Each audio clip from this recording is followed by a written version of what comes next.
And we are live. Lovely. Hello, hello, hello, everybody. It's good to see you all. I wish we could meet in happier times. But I won't be too melodramatic, I promise. It's great to see you all. As per usual, we're going to wait a couple of minutes before we start diving into all of the details. I have what I hope is a fun stream prepared for you today. And in the meantime, while we're waiting for people to filter in, tell me how you're doing. Or if you have any preliminary questions, don't worry, we're going to get to DLC stuff. Don't feel like you have to. So I'm going to save those questions for a little later. I'm a little sick, so I apologize if I'm making gross noises. And yes, while we're filtering in, again, great to see you all. Let me know if you have basic preliminary questions. We're going to give it like 5 minutes before we get into the meat of the stream for today. Ah, yes, there's two Robbies. Seriously, am I pointing the right direction? When I made this face, that was the perfect face. I don't need any other faces, like, till the end of time. Hey, good to see you all. Oh, look at all the people already coming in. That's awesome. Got Grant Armstrong, we got Steve, we got Boo, we got Guayer, Eric, Prox, AOEFS. Okay, how long do I think this stream might be in total? I'm shooting for about an hour to an hour and a half. Absolute maximum 2 hours if we're having too much fun. Yes, the meat in the stream. Safe for YouTube, I promise. We have a lot to go over, but we're not going to go over everything. And the reason being is that I do actually have a video planned for the topic where I'm going to go into much more detail, but we are going to still do surface level summaries. I'm going to give you the good and the bad. It's more bad, but good and the bad. And so don't worry, you're going to get to see that today. Let's see. Beauforce, do you still consider the Chinese DLC as the best one? Well, the face on screen right now may indicate my feelings on the topic. You will see in detail. Kappa. Yeah, thank you. Why the topics list new DLC 3 times? Because I'm going to be talking about it a lot. That is why. Salway to you, or would it be Salwayte? I can't remember. Megas. Hey there, Ole. Good to see you. Crossel, there you go. The bad and the ugly. Yeah, not wrong. It's me. There's the ugly. And that guy's the bad. At least as of now. We'll see though. That would imply I'm the good. I don't know. I don't know if I'm comfortable taking that title as of now. All right, we're going to give it another 1 or 2 minutes, and then we will dive in. In the meantime, though, I have actually prepared a cosplay for this stream, and I'm going to don it now. If you'll excuse me. There we go. Here is my cosplay that I'm going to wear for at least the beginning of the stream. I hope you enjoy it. I put a lot of time into this. As you can tell, I am a professional cosplayer. And so I'm just going to wear this for the first couple minutes of the stream while my children scream in the background. And I say we start to dive into things pretty much now. So the title of this stream, Jesus Christ, the 1-year-old is having a very hard time at the moment. The title of this stream is called Fool Me Once, hence my cosplay. And because of this stream title, I want to begin by talking about this right here. Look at this. Look at these like bright-eyed and bushy-tailed, happy little videos talking about how excited I was for a DLC that felt like it was actually really delivering what I and many of you have been asking for quite a long time at this point. I had a great time being positive. I actually prefer being positive. I would say I'm overall a positive person. And yet, I feel as though I added to the hype train that led to profound disappointment. And so if I am part of the reason that you are frustrated and disappointed, I apologize. I really could not have possibly imagined that this is the direction the DLC was going in. All of the signaling was good. All the spoilers looked awesome. They felt like they pointed in exactly the direction that I'd been hoping for. And so I apologize. I am a sucker. And hence why this stream is named Fool Me Once. Because I don't know if I will buy into a DLC hype train again. We'll see if my confidence can be reclaimed. Yeah, so with professional cosplay in hand, I would like to begin with a very brief review of the good and the bad of Three Kingdoms. I would like to begin with the good, for there is good to be had. Now, let's not kid ourselves, right? This thing is a bit of a shit show. More than a bit. I'm actually quite annoyed with this one. I would say that there are other DLCs that are probably, what would I say, more exploitative. But this one bothers me on a personal level that I will get to in a little bit. Let us begin, though, with the good, as I mentioned. Here is the biggest good right here. This is a great price. Oh, excuse me. I'm getting a tap at the door. Baby was, when I was being calm, I screamed, baby screamed. Sterling, I understand that. But here, how about you go hang out with Mama? I appreciate you giving me a report about your brother screaming. I love you very much. Pardon me. The 3-year-old was informing me that the 1-year-old was screaming. Anyways, now, as I was saying, this is the biggest positive of this entire DLC. I put up a big stink about the Mountain Royals and V&V, and Chronicles, especially Chronicles, for being extremely badly priced. This is what I would call a reasonable price. 5 civilizations, admittedly 4 of which are ass, and 3 campaigns for $20, in fact, $17. That's what we're talking about. Including a bunch of regionals and a bunch of assets, a bunch of modding options. That's what we're fucking talking about. Now, imagine how excited you would be for this DLC if the 5 civilizations and 3 campaigns were decent to good and it was that price. That would be exceptional. I would be thrilled by that. And in my original, one of my original videos talking about this, I talked about how I would like the price to be $20 or less. And it is. So you know what? Whoever prices these things, good job. I'm happy with you. I thought that was awesome. The next thing that I think is an unmitigated good, which we might see as the little slideshow scrolls through. There's a few of them right now. Regional units and the precedent that they set. We got a bunch of regionals in this, as well as the precedent for regional buildings and all sorts of cool regional things. And I would say that even if the civilizations are largely ass, the regionals seem pretty cool. I would say especially the rocket cart. Not my favorite implementation. I would have done it differently. Who cares? Still cool. I still like it. And I really like the idea that we're going to get more regionals into the game, including regionals that profoundly change existing civilizations, like the Chinese, of course. That means that the Age of Kings, Age of Conquerors civilizations are not sacred cows. They can be changed, and be changed for the better, if we are talking historical authenticity, variety, and flavor, which I am. Now, those are all goods. And there's 2 other goods I want to mention. One is the patch. Now, obviously, the patch is not part of this DLC. We should not conflate them, but many people will. And I want to make sure that we emphasize that the patch, with all that new free stuff, is awesome. We love it. It's really, really great. No doubt about that. That said, let us not conflate it with the DLC. The patch can be great, and the DLC can be bad. Those 2 things can be true. My sticky-ass head is... my cosplay is being destroyed. Excuse me. And there's one other good I want to talk about, which is modding implications. But we'll get to that a little bit later. Before we go into the bad, and there is much, I am going to briefly take a look at chat so that I can bounce back and forth with you guys and not be away from comments for too long. Okay.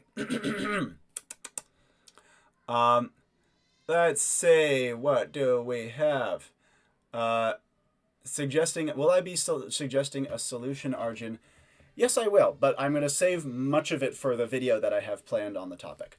Fumbled its potential, at the very least. DOI still reigns supreme, I agree. Hello to you too. yes, Ornlu did think it would involve the 3K, and I am amazed that he was right. Um, let's see, communication, big issue, no doubt. Cause, yes, Sterling is being a good boy and is trying to inform me that there's screaming going on. Thank you very much. Not going to buy the DLC for Three Kingdoms and other reasons. Yeah, indeed. For our ass, indeed. Might get the DLC, but only at a discount sale. I think that is respectable. Koreans finally got Huachas. Yeah. And then Fire Lancer seems to be hired between the actual Fire Lancer and the Eruptor. Yeah, it does, which I think is not what I would do. Good to see you too, Magnum.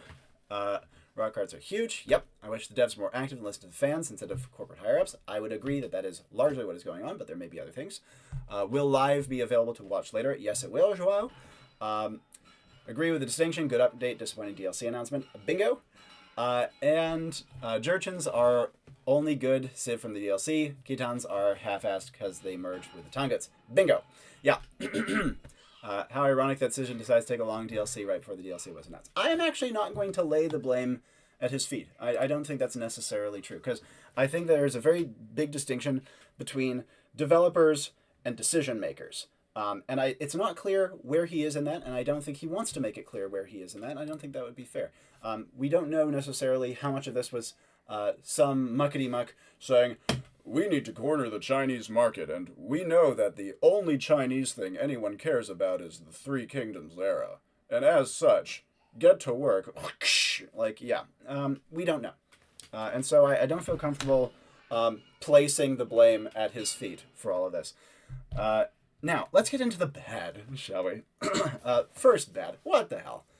Come on. Three Kingdoms. Outside of the AoE 2 time frame, by well over 100 years, at the most generous estimates, pushing the entire boundary of what defines an Age of Empires Civ and just chucking it out the wayside. On top of that, anyone who said that state-based civilizations can't exist, eat my ass. They are not only non-ethnic, they are very short-lived states. What the hell? Like, way to break another major convention. And on top of that, the tech tree is kind of a fit for the game, but not beautifully.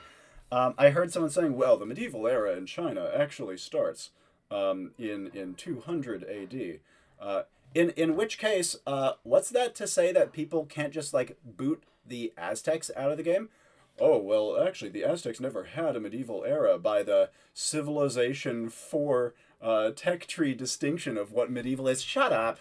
Get the fuck out of here, man. Like, I've been trying to be a good boy and stick with what makes an Age of Empires civilization. And you assholes don't. Come on. If I can restrain myself, you definitely can. Anyways, moving on. The bad. The bait and switch. That, I think, is the biggest problem. Three Kingdoms was not advertised or clearly shown anywhere. You could say, well, in the spoilies, they had obvious Three Kingdoms. Not really. Again, Ornlu guessed, some fucking how, but pretty much no one else did. And a lot of the images that they showed could have been from campaigns with campaign-specific units, could have been like weird iterations of some other medieval, like properly medieval Chinese civilization. Let's be honest, there are no Three Kingdoms iconography that were shown that were as immediately, oh, I know what that is, as the Jurchens and Khitan and Tangut stuff that they showed, which leads me to the next bad. Khitanguts. I've heard people using this term. Yeah, that's I'm very annoyed about that. The Khitan Liao dynasty has so much material for a civilization. Why did you have to cram Tangut shit in there? Why couldn't they have been a civilization? Why? It's been said a million times. I'm not going to go off the handle. Mostly, but yes, Tangut bad. Khitangut or not Tangut. Khitangut bad. Those two individually, would have been amazing. Stuffed together. Come to flip on. Stupid. Absolutely stupid. They were separated by so many things, and they only really fought each other for a relatively narrow window of time. Anyways, next, Yes, I've mentioned how the 3K stuff is dumb. You know a way to make people hate the Three Kingdoms civilization even more? Shove in a poorly thought out and poorly implemented hero mechanic. Now, you guys know me. I am Mr. Mechanical Boundary Pushing. Did you notice that even in my utmost La Vanilla day or L'Avant-Garde days, I never once shoved heroes into a civilization? Look at how restrained I am. I'm such a good boy. Come on, guys. You're already pushing the bounds with these. Why are you pushing it even more and making people hate these things even more? Stupid. I would love to see some sort of hero system implemented in Age of Empires 2 as an optional game mode, with things for every civilization, and heroes that are more than just fat bastard on a horse that regenerates HP. Heroes with abilities, maybe with levels. Warcraft 3 that shit.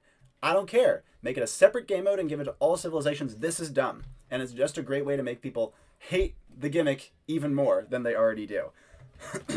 Next bad, campaigns. 3 campaigns for the 3 really bad civilizations that only feature the 3 really bad civilizations. Marvelous move. Again, it's been remarked into the ground, but this was so easily done as a Chronicles. So easily. So easily. I think that would have been a shoo-in. I would have loved to see Three Kingdoms as a Chronicle, because, once again, it's pushing Chronicles closer to the medieval era, which I think it should. And while Three Kingdoms is overrated in the grand scheme of Chinese history, still pretty cool. Still fits Age of Empires all right. Sure, Chronicles that shit. The fact that they didn't do it as a Chronicles tells me that the old Chronicles was a financial flop. Might be wrong about that. That's what my little business noggin is saying. And lastly, the dick riding. That's the last bad. The number of people who are crawling out of the woodwork and saying, well, why would you ever say this is bad? If you keep saying the DLCs are bad, they'll stop making DLCs. Please, sir, may I have another? Like, come on, guys. Consumer advocacy. People aren't going to take away your wonderful, precious thing because you say that you aren't happy. And if what you want is Age of Empires 2 DLC, no matter how bad, until the end of time, I sincerely question your prerogatives. And I think that sucking up to a set of decision makers who do not have your best interests at heart, clearly, and who are clearly just trying to bilk you for money, I don't think it's good. To me, this screams capitalize on the Chinese market at any cost, without having any idea what the Chinese market actually fucking wants. Because I've heard at this point from many Chinese players, and all but one that I've heard from have said this is obnoxious. This is a cheapening of their history. This is going for the easiest, most basic bitch gotcha mobile game ass content material, and calling it a day. And that, to me, is not what cornering the market looks like. In summary, so let me summarize. What are my opinions of this DLC? Rather poor, I will tell you. Rather poor indeed. If I were to grade it, which I intend to, I will probably grade it as around a D. Maybe a D minus. We'll see how compassionate I'm feeling. Again, to the devs who worked on it, you guys did a great job. You made some really awesome mechanics. You made some really gorgeous visuals. I wish that the people who make decisions had you make these gorgeous visuals and great mechanics for non-doo-doo civilizations. That would be what I would like. Now, from here, I would love to discuss the new civilizations with you. Starting with this bouncing baby boy. But before I do, let's check in with chat. I'm done with my rant. Excuse me. Okay, let's see. Look at the bright side. They gave us 3 free slots to replace with mod sifs. That's true. That's a bright side for sure. Completely forgot to assign my build for the build of the month. I'm so sorry, Matt. In future, for sure. Decision cannot follow fans anymore. I think this is purely Microsoft decision. I would agree. And again, I think that they were going for the Chinese market. I think they have failed. I think this is a bad move to get the Chinese market. Sandy Peterson with Koreans. Do you see the evidence in the files that this was meant to be 2 separate DLCs? Yes, that is something I plan on saving for my full video on the topic. Suffice to say, to those who haven't seen it yet. There is substantive evidence that this was most likely a Chronicles and a conventional 2 Civ DLC mashed into one. Yay! At least the pricing is good. I think the Admiral Wolo video summed it up neatly. Yes, Admiral's video is fantastic. The video I'm planning, I'm hoping to make different enough to like justify the two of them existing side by side, right? Because I don't just want to repeat what he said, because he summed it up better than I could. I really liked it. Yeah. Let's see. There ain't ever room for Tongans when they have to put the 3K in. Yes, exactly. But like, okay, guys, 5 civilization. Why not 6? Would it have killed you? Yeah. What is the point of Chronicles anymore? No Chinese campaign hurts so much. How do you suggest the game go forward with this? I could have just delivered what 99% of us wanted. We're clearly asking. How do they such the game go forward? Again, I'd like to save the full details for the video I have planned, but in summary, they can just change it before releasing it. They can say, okay, guys, we fucked up. I apologize. This is actually a Chronicles. This is not a Chronicles. They could do that. Or they could release it and then say in post, okay, guys, we understand this was a misstep. We're going to fix it. Enjoy what you have for now. Enjoy what you paid for. And we're gonna split the Khitans and the Tongans. We're gonna make 3K Chronicle stuff. We're gonna change it all, but we just don't have time yet. I'd be like, yeah, totally, dude. I totally get it. Campaign was what settled me even more off. Yeah, indeed. I found the campaigns to be ridiculous. Where's the UFA campaign? I agree. Khitangans and Jurchens don't have voice lines. Oh, I forgot about that. Come on, guys. How hard would it have been to find a Manchurian speaker to help you with the Jurchens? And there is a Mongolic language. I want to say it's Daur, that is similar to Khitan. Just reusing Chinese and Mongol voice lines? Come on. That's terrible. Dick writing. No, not quite, but funny. Rome at War Mod has Han Dynasty. Would have been great for 3 kingdoms. Indeed. Let's see. Every opinion I heard was very loud and very critical. Yes, I've seen many, but I've seen many who are not. What about the Jurchens? The Jurchens seem alright. We'll get to that in a moment, though I would have done it quite different. Heroes are easy thing to remove from ranked. First thing they should do. I would agree. RIP AoE2 time frame. Agree. Like dead but not dead but not buried. We can resurrect. Take and rework 3K into real civs. Yeah. Honestly, probably a good way to do it. Thank you for summarizing. Definitely read that if you're interested in seeing the new evidence. Voice of reason for the AoE community. I appreciate you saying so. I think there's many voices of reason. I just happen to be loud and obnoxious enough sometimes. To the one historical archivist I know reacted this with, okay, that's extremely predictable. Because 3K is super overdone. So obnoxious. Changing it is easy because of pre-orders. I agree. That's why I think they have to do it in post. Offer refunds. That's a way of doing it too. Remember, Total War went through this exact same thing. Khitan and Jurchens reused graphics. Thanks.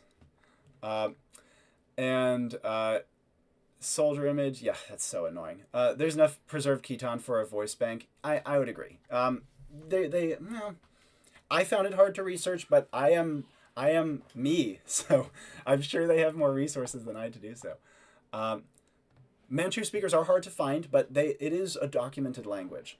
Yeah, Ensemble pulled off in 2005. There's a voice actor union strike going on. That's really interesting. I didn't know that. Well, at the same time, that's another easy thing they can fix in post. And I'll be perfectly honest, after the Better English Voice Acting mod was put out, it turns out it's rather easy to find community members who are willing to help you out and excited to. Now, I'm sure that will make me called a scab, but at the end of the day, what they could also do is have a community voiceover, and then they can also record a professional voiceover after the strike is over and put it in post.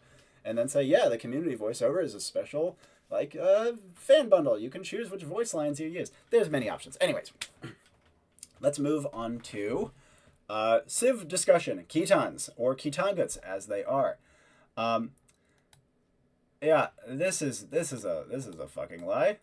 This is absolutely not something that the Khitans were ever recorded as of using.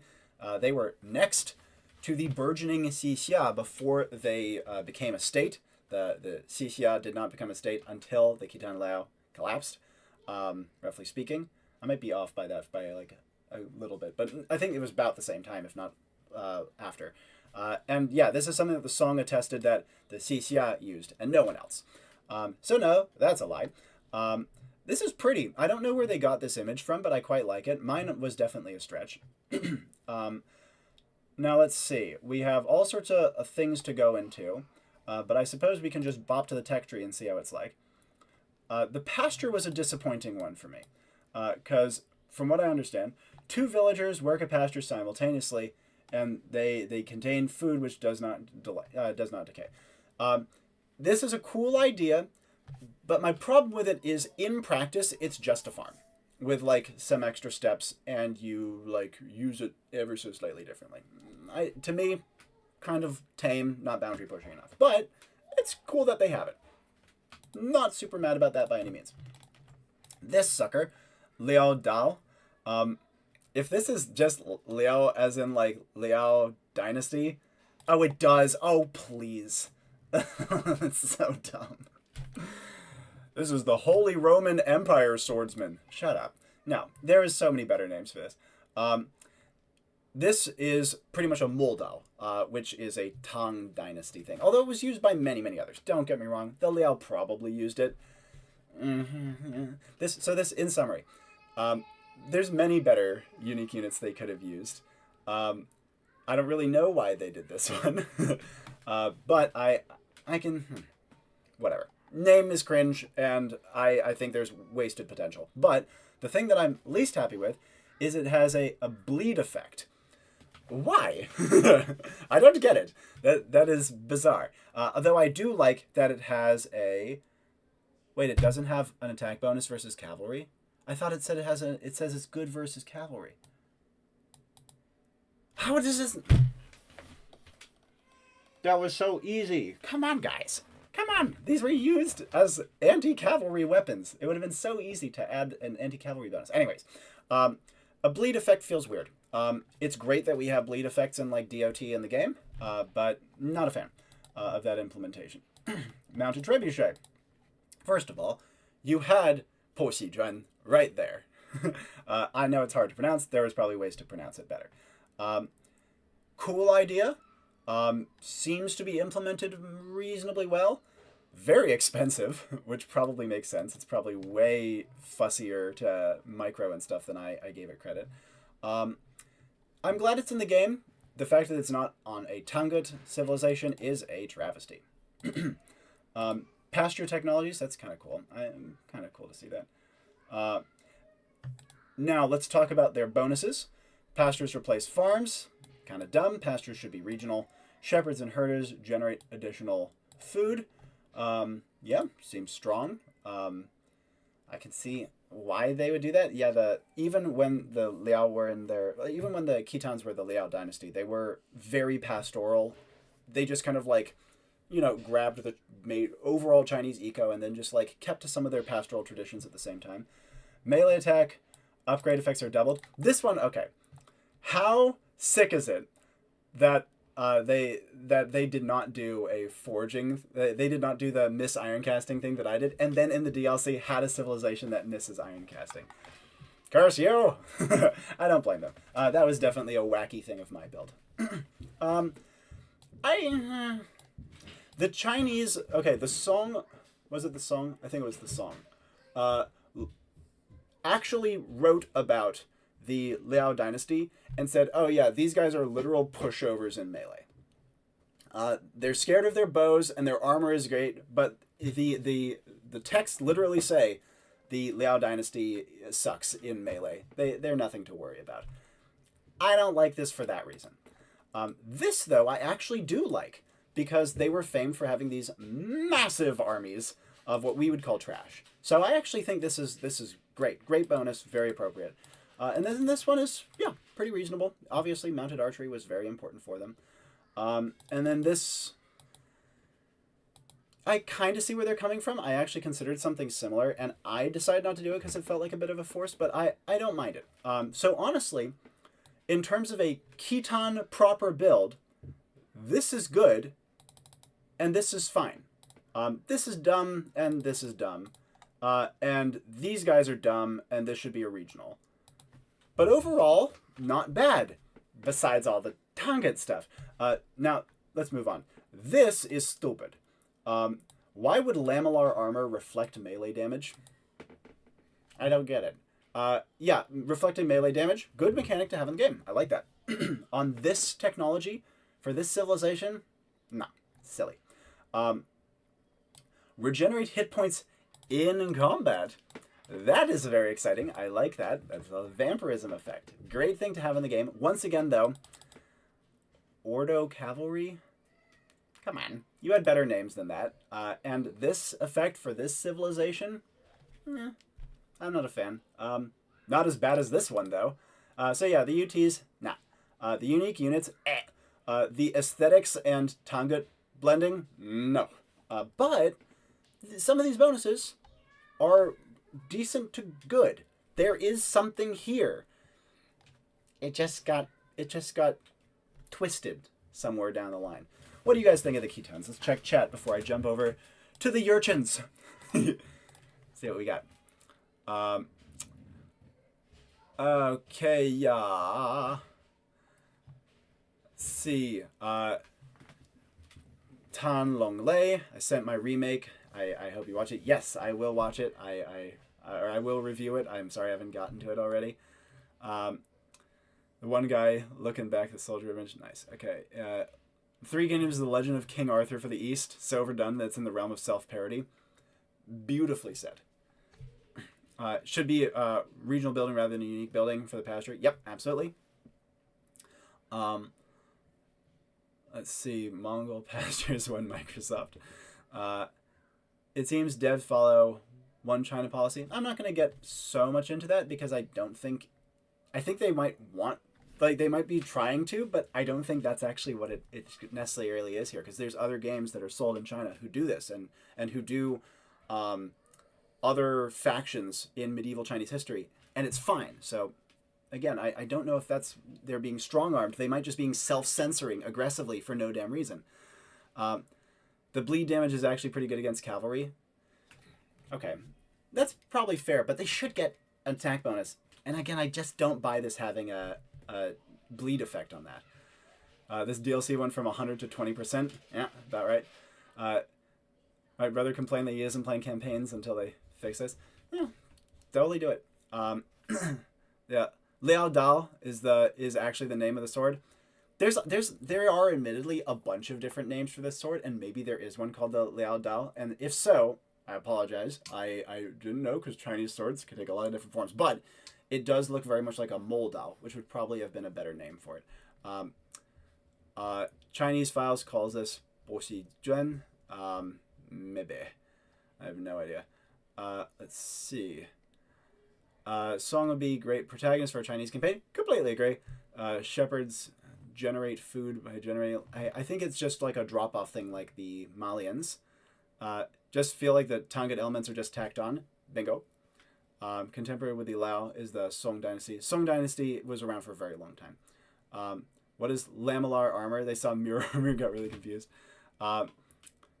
It just it reflects damage from all enemies. That's even weirder. Reflecting like arrow damage? That's bizarre. Yeah.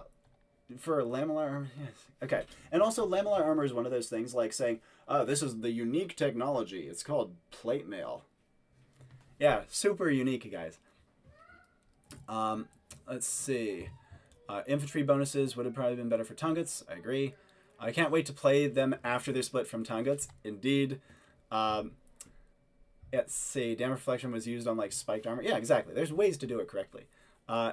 Also showed the 3 Kingdom stuff to my 80-year-old Chinese grandma and explained the issues, and she was baffled. That's funny.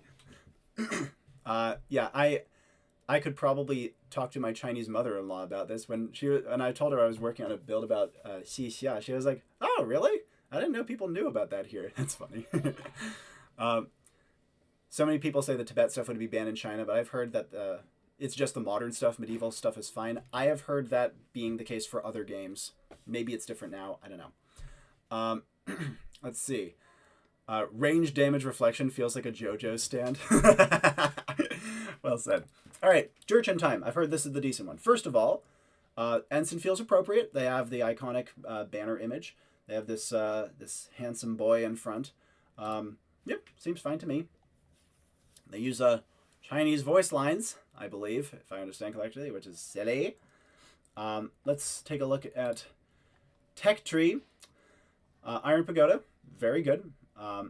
I like that we have that. It has a melee dodge shield, which I think is good that we have in the game. The Iron Pagoda having that effect, not my favorite, but could be worse. Grenadier, glad we have that. Should be a regional unit, by the way. Throws explosive, dealing blast damage. Yeah, sounds about right. So yeah, both of these, excuse me, sickness kicking in there. Huh? I promise, guys, I don't voice crack. It sounds kind of like Shaggy. Like, wow, guys, the Grenadier should be a regional. And the Iron Pagoda seems, yeah, I'm glad they have it. Doesn't give us another thing that doesn't make sense here. Unique technologies. Fortified bastions. Fortifications regenerate HP. I mean, I've seen this suggested for a lot of civs. I've seen many people be like, well, Robbie, if you do that, that's cheap because that means that you don't have to spend stone to repair it. Huh. Told you. It's an official civilization. It must mean it's good, right? Why do the Jurchens get that? I know that they did do a lot of fortification when they were occupying China. And I did give them some defensive bonuses in my build for the fortified houses and stuff, but yeah, it just feels weird to give them a defensive focus to me. Anyways, not the worst thing in the world. Just not how I would do it. Let's put it that way. Not the worst thing in the world, but not how I would do it. Thunderclap bombs. That is, I forget. Is that Tie Huo Pao? It might be that's what those are, but I might be forgetting. Rocket carts, grenadiers, and Lo Chuan detonate when defeated. Projectiles produce additional explosions. I think this is silly. Like, mechanically, it's like, oh, bombs. Did you know we explode? Like, yeah. Cute, right? But overall, I think silly. Technology name makes some amount of sense. Just feels excessive, but I don't mind it, honestly. It's not. Let the people have their fun. Could be much worse. Could be lamellar armor that reflects damage at you, including arrows. Meat of hunted and livestock animals does not decay. Alright. I don't hate it. Mounted units and fire lancers attack 20% fat starting and field. That seems like really strong. I feel like that might be too strong unless they have something heavily to counterbalance it. Yeah, I don't hate it though. Is that literally strictly better than the Mongol cavalry archer bonus? Because isn't, or maybe that's 25%. Just seems really strong.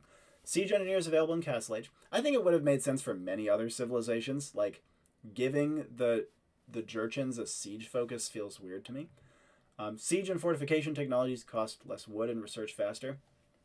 Again, like, I don't know if I buy the siege defensive thing. Like, yeah, sprinkling in some stuff sounds fine. Maybe even a siege focus, but defensive and siege?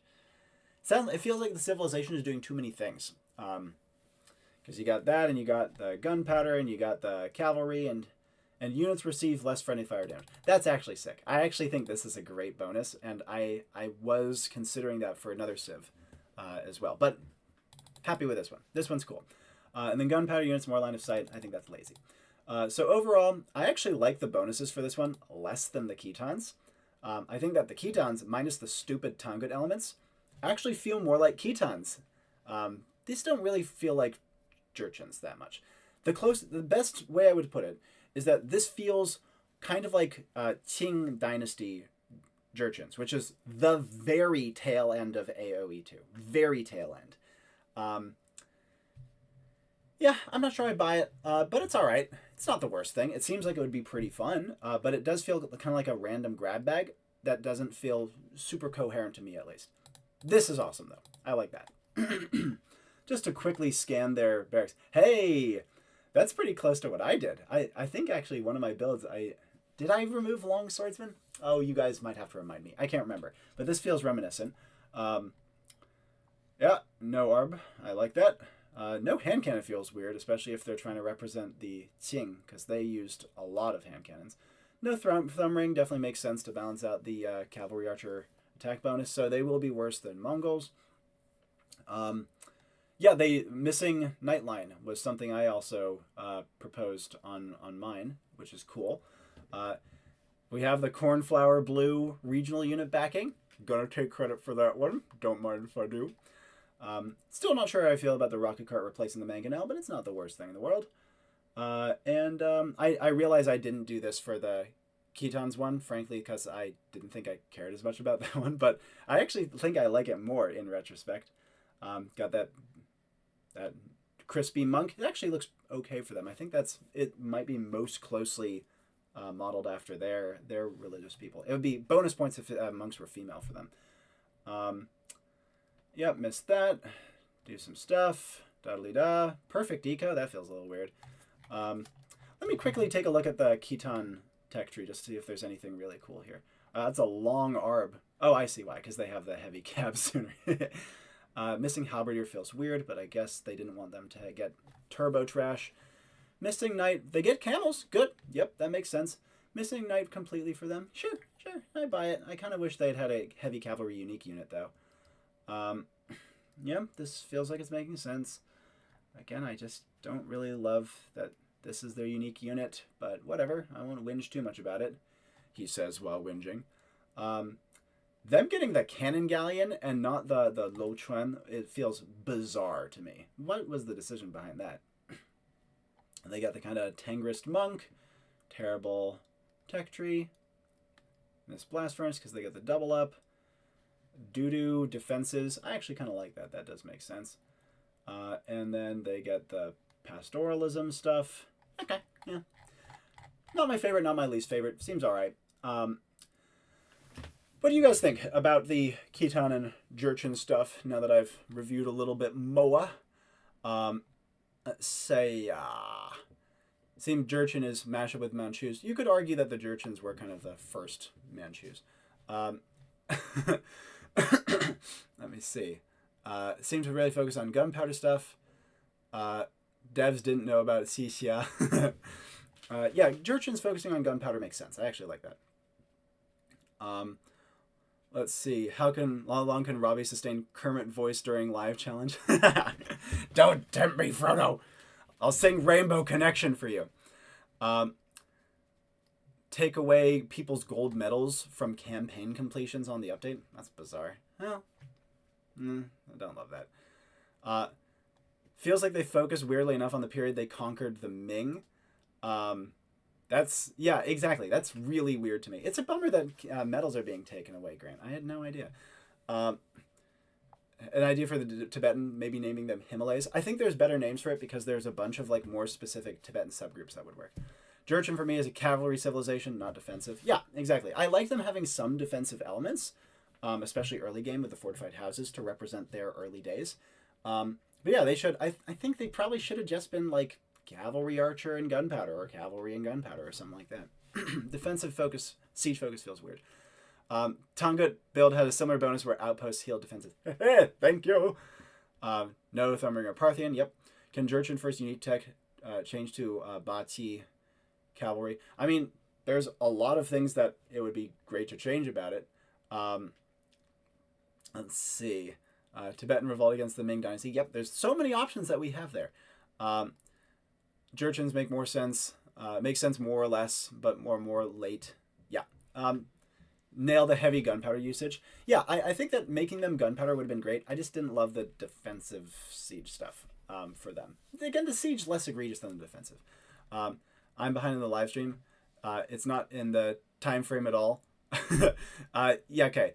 The time frame for those civilizations is quite fun. When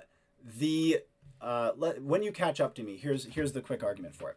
The AoE 2 time frame based on names of civilizations is not a great idea because when you start to do that, you start to realize the whole game is hot nonsense. But let's try to give it the most charitable benefit of the doubt.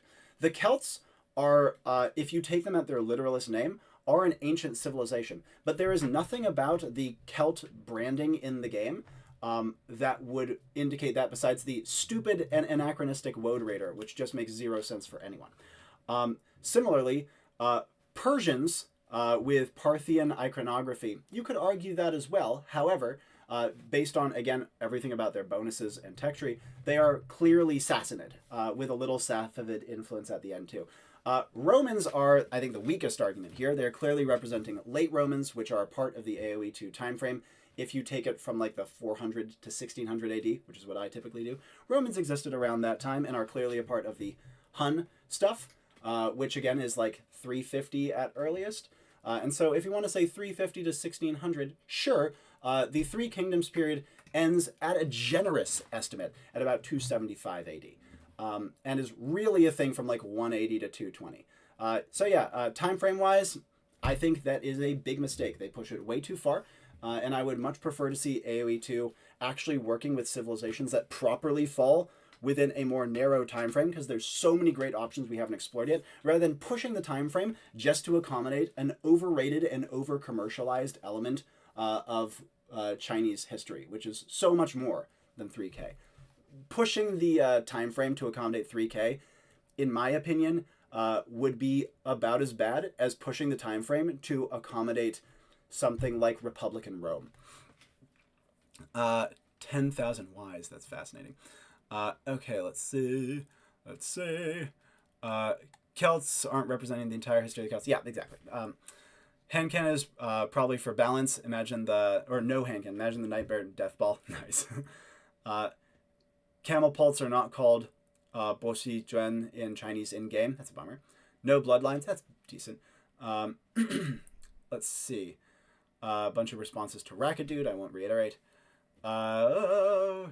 Kind of wish Chinese had Grenadiers. Well, Grenadiers should be regional, once again. The new update takes away people's gold medals. Yeah, exactly. I saw the comment earlier. That's so annoying. Jurchens are very good. Khitans, yes, they merge with Tongats. Yeah, like, I think that there is potential with both of these. I just don't particularly like it. I think I would have done them differently. Khitans feel closer to me. The Khitans having the big aesthetic downsides that are super cobbled together, and the voice lines are annoying. Sounds like they went too hard on the Manchu legacy. Oh, goodness. Let's see. Wow, there's a lot of chatting going on. Let me see if I can catch up. Whoa, excuse me if I'm missing your comments. Medals are just visually downgraded one tier, hopefully. Dream DLC would have been Tongats, Khitans, Jurchens by Tibetans. Yeah, would have been amazing. With campaigns for everything plus Chinese. I would have happily paid $25 for all that. That would have been fantastic. Let's see. More stuff with Racket Dude.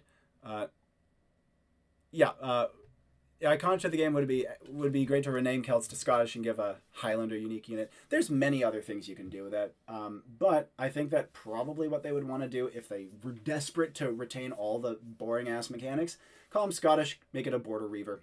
There's better ways to do it though.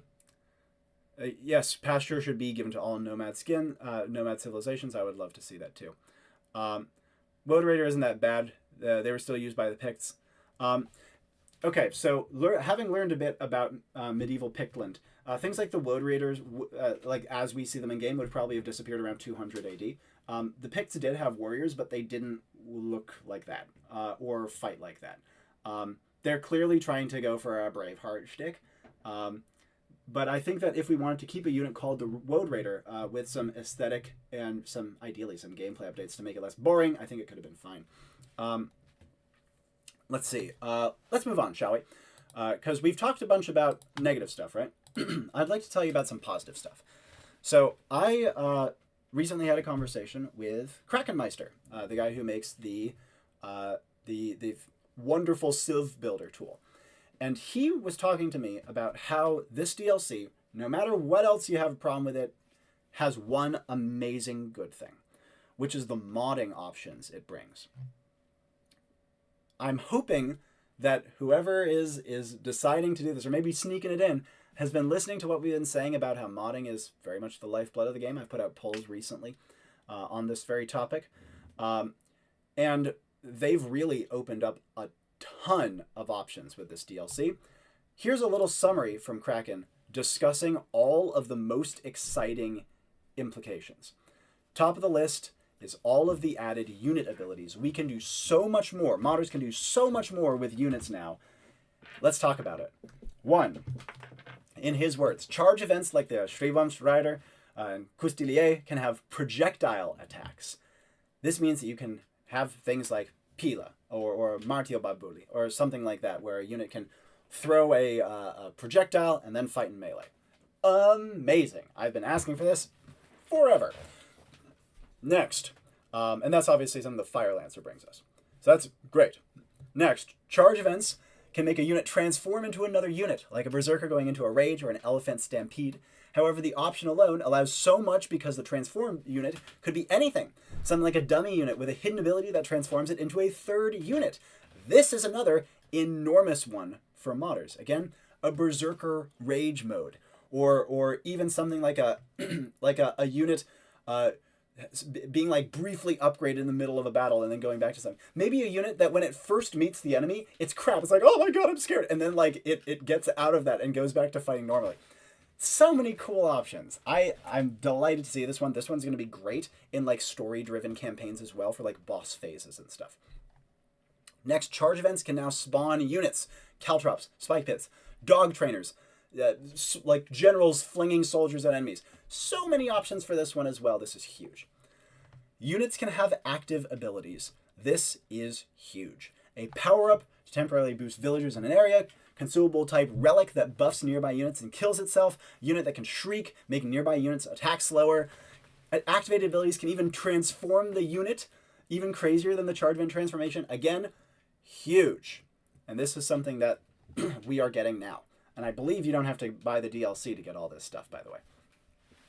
This thing by itself enables, like, again, a Warcraft 3 style hero dynamic that we could implement via custom scenarios, or even, I say even, as an alternate game mode. That's what I would love to see.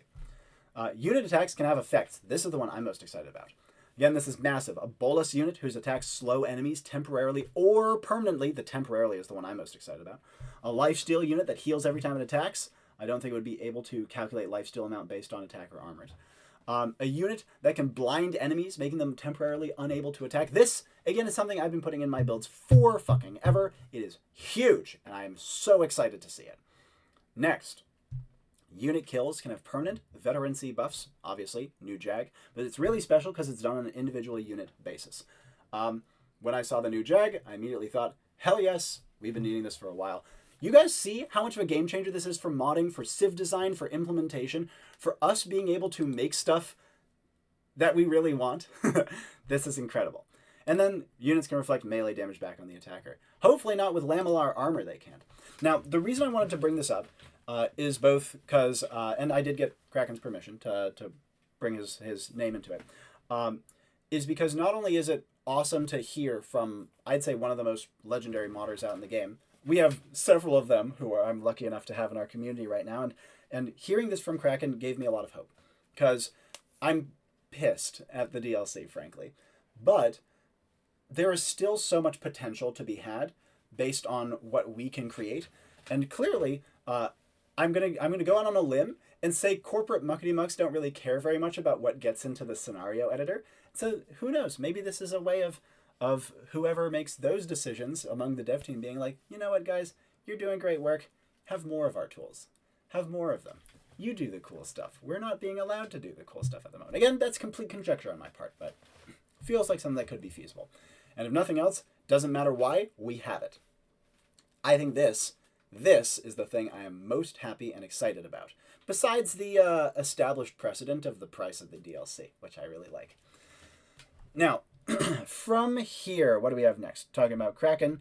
One other thing I wanted to do before we move on is on the same topic of modding. There's been someone in my Discord who's been popping off recently with his own YouTube channel.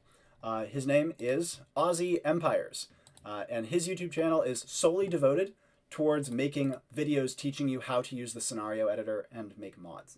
This is the sort of thing that if I had when I was like 17, I would have lived on the Age of Empires editor making stuff.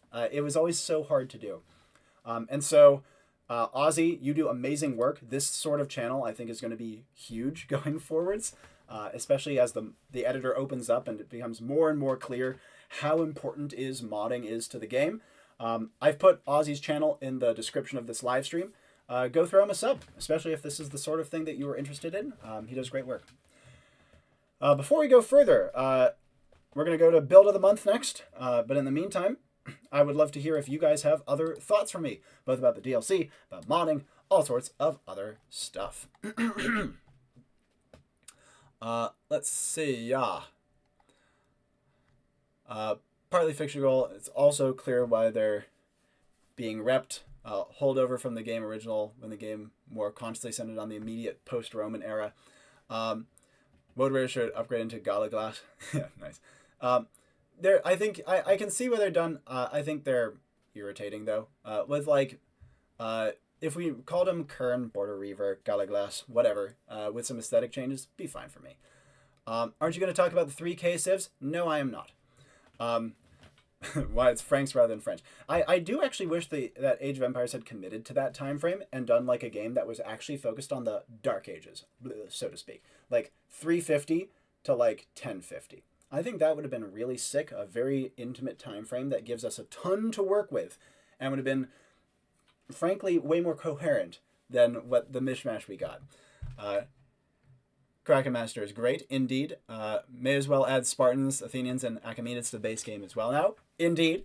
Wasn't all this modding stuff in the free update? It may have been in the free update, but I think that we wouldn't have got it without the DLC, hence why I'm bundling them together here, because we see a lot of this implementations here in the DLC. Improve the mod making tools was a master move. Yeah, huge. Can make werewolves? Yeah. Even the 3K emblems are so out of place. Yep, I would agree. I wonder how max damage Elite Jags fare against Elite Samurai Cataphracts now. I think that Spirit of the Law and or Admiral Wololo just made a video about that. Imagine wolves in campaign level briefly turn to Ornlus. Yeah, it's sick. There's so many options. More modding options are always great, but good modding should serve to improve the game rather than fixing, so they absolutely had no obligation to deliver a DLC that sucks ass alongside this update. Bingo! We can still complain about the DLC and make it clear that we are displeased with it while still appreciating the modding tools and making use of them. The Uchelwer might be implementable now. Indeed. Creator Achalim made triggers before this was possible. Yes. Alka-Halim, pardon me. Yes, though the difference is a data mod is different from a scenario, because with triggers you can make all this happen, but a data mod allows this to be replicable across different random maps, which is huge. PLS stuff is many things to Fire Lancer. The least controversial thing in the DLC, yeah. Kind of morale system. Yep, you could probably do something like that too. I think that would be fantastic. A lot of impossible things are possible now. That's amazing. Let's see. You can have 2 different types of attack based on unit targeting. Yes, that is very cool as well. Aussie Empires is the best. Excellent. I fully agree. Using 3 kingdoms as placeholders for Krakenmeister civs. That is the best use of them, I would say. Aussie already subscribed. Yeah, Aussie love in chat. Love to see it. His videos are great. I feel like 3K can easily be reworked on what we originally wanted. I would hope so, and I hope that happens. You mean the Mandate of Heaven mod? Okay, let's see. The modding stuff is already in the free updates. Great. Awesome. Great to hear. I just wanted to reiterate it. Only missing the stealth mechanic for Age of RPG. Yes, I would like to talk about that in a video as well, because I had a video plan for all the stuff I'd like to see doable in Age of Empires in the mods, and this solves like half of them at least. 3K civs are stupid, but at least they're changed something more reasonable. I would like to not have had to change them. Plus, I would love to be able to see proper civilizations in competitive, the once a year that I actually catch a competitive game. Tibetans could come with a later Himalayan DLC. That is true. I think that would be awesome. And someone made a mod that renames and reskins 3K civilizations. Great. I'm glad to hear it. Now, time for Build of the Month.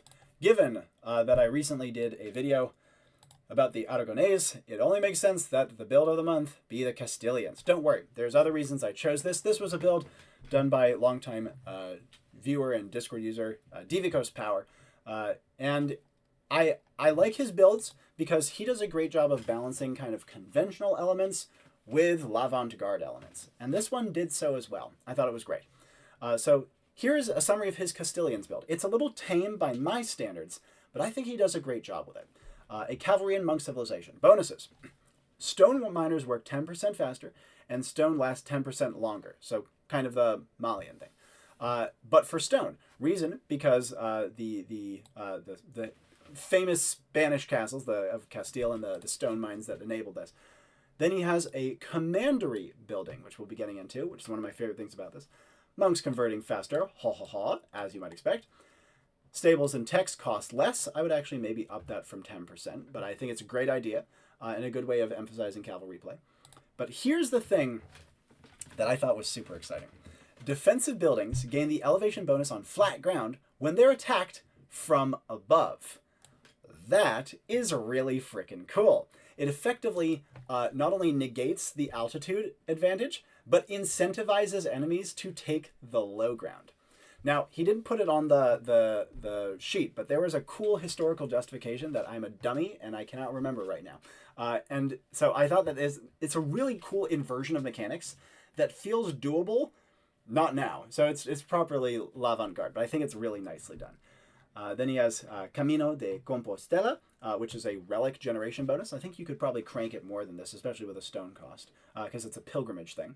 And then Steel of Toledo, which gives all melee units +1 attack. A little tame for my standards, but it is quite a cheap technology, which references the famous blacksmiths of Toledo. For the unique unit, Caballero de Santiago, a heavy cavalryman. If you look at the stats, you will find that they are comparable to a knight, but have higher attack and lower pierce armor. And most notably, they heal like a monk. And is this like more of a conventional unit? Yes, but I actually think it fits quite well for this and is like a nice, elegant thing that we don't really see yet in the game. You could even maybe find a way to let certain monk technologies benefit this unit. I think that could be quite cool. Like maybe they can't be converted before atonement. The other one is the Commandery, which is built in Castle Imperial, costs wood and stone, and it has defensive building properties, but it also lets you recruit Knights of Santiago and monks in it. Now, this is effectively like a big boy donjon with some Crepost elements to it. I think that a commandery building is actually something I'd really like to see a lot more civilizations have. I had a video planned forever ago that I might do someday of a building called a guardhouse, or maybe you could get fancier and call it a holdfast, which would be a building that is a defensive building that maybe shoots an arrow, but the main thing it would do is spawn units with a timed life, effectively giving your like a city a garrison that will troop out and attack enemies that come near. And this feels kind of in that direction. I probably wouldn't be able to do the timed life thing for now. Maybe possible with the new modding stuff, but I think that something like this commandery kind of strikes in that direction. And it would be cool to not only see something that maybe even as a regional, but maybe even as a common building. Guard posts of that nature were common across the world, across the vast majority of history. So I think it's something that we could absolutely consider. Wonder, Castle of Medina del Campo. And for archery range, or for tech tree, I will briefly scroll through. Note the Genitor in the archery range, which is great to see. Obviously, we've been talking about that becoming a regional for a while. Perfect stable besides camel. Siege is meh. And barracks is overall good. Notice the the supplies bonus. This was submitted just before that update came out. Perfect blacksmith. You can see how it takes a lot of the Spanish elements, including the dock. And then when we get to university, it's a little less than perfect, but very close. Something I love about this build is when people normally talk about splitting the Spanish, they just say, oh, well, the current Spanish can be the Castilians, right? This is fun because it focuses on a slightly earlier part of Castilian history, rather than just the whole, oh, conquistadors, blah-de-blah-de-blah thing, which is, you know, fun and cool and good, but it's nice seeing other parts of that history represented, and it feels kind of too easy to just give the Castilians the current Spain. And so I like this as a fresh take on the civilization. Good economy as well. For campaign, lastly, we have Alfonso the Eighth. Again, nice. We don't just have Isabella or one of the easy ones to pick. Castile is a really underrated part of the world. Weird to say because it's one of the main things you hear about in medieval Spanish history, but you only hear about a certain subset of its history.